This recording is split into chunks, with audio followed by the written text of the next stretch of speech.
Car చౌకగా corporate శక్తులకు ప్రభుత్వ ఆస్తులు ఇస్తున్నటువంటి కూటమి ప్రభుత్వం యొక్క నిర్ణయాన్ని ప్రజలందరూ కూడా తిరస్కరించవలసిందిగా సిపిఐగా విజ్ఞప్తి చేస్తారు.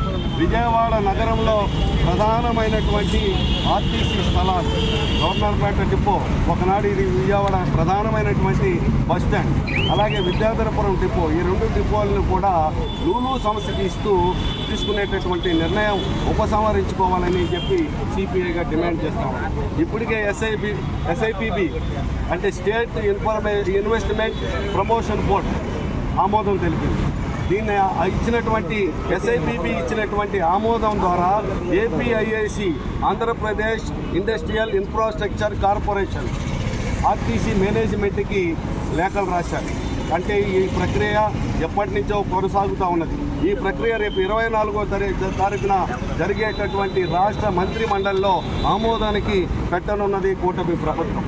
కాబట్టి ప్రభుత్వ ఆస్తుల్ని పరిరక్షించుకుంటామా లేకపోతే ఆస్తుల్ని కారు చౌకగా ప్రైవేటు వాళ్ళకి ఇస్తామా అనేది ఈ రోజున పవన్ కళ్యాణ్ గారు సమాధానం చెప్పాలి.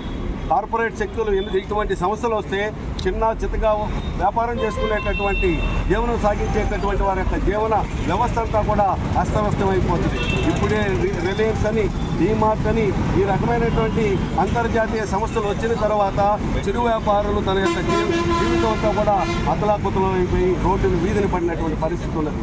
దీన్ని దృష్టిలో పెట్టుకొని చంద్రబాబు నాయుడు గారు చెప్పారు ఎన్నికల ముందు, నేను సంపదను సృష్టిస్తానని చెప్పి.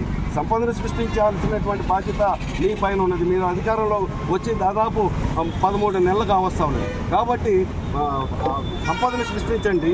ప్రభుత్వ ఆస్తుల్లో ప్రభుత్వమే విద్యాలయాలు లేకపోతే గవర్నమెంట్ హాస్పిటల్స్ ప్రజలకు ఉపయోగపడేటటువంటి వాటిని తీసుకురావాలి తప్ప ఆస్తులమ్మి వ్యవహారం చేసేటటువంటి విధానం సరైనటువంటిది కాదు. గత ప్రభుత్వంలో ఇదే పద్ధతి అనుసరిస్తే దాన్ని కమ్యూనిస్ట్ పార్టీ సిపిఐగా మేము వ్యతిరేకించాం.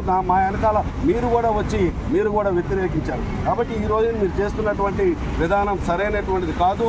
లూలుతో చేసుకున్నటువంటి ఒప్పందాన్ని ఉపసంహరించుకోవాలా. రేపు రాబోయేటటువంటి కాలంలో ఆ రకంగా కాకపోతే కూటమి ప్రభుత్వ విధానాలకు వ్యతిరేకంగా ప్రజలందరూ కూడా ఆస్తులు నమ్మి నువ్వు చేసేటటువంటి నిర్వాహకం అనేటటువంటిది సరైనటువంటిది కాదు చంద్రబాబు నాయుడు గారికి అని చెప్పి ఈ సందర్భంగా విజ్ఞప్తి చేస్తూ ఈ యొక్క ఒప్పందాలు ఏవైతే ఉన్నాయో ఒప్పందాలని ఉపసంహరించుకోవాలని సిపిఐగా డిమాండ్ చేస్తా ఉన్నాం. ఆ రకంగా కాకపోతే రాబోయేటటువంటి కాలంలో ప్రజా ఉద్యమంలో ప్రజలందరినీ కూడా కలుపుకొని ప్రభుత్వ ఆస్తుల్ని పరిరక్షించుకునేటటువంటి ఉద్యమాన్ని సిపిఐ చేపడుతుందని చెప్పి ఈ సందర్భంగా డిమాండ్ చేస్తా ఉన్నాం.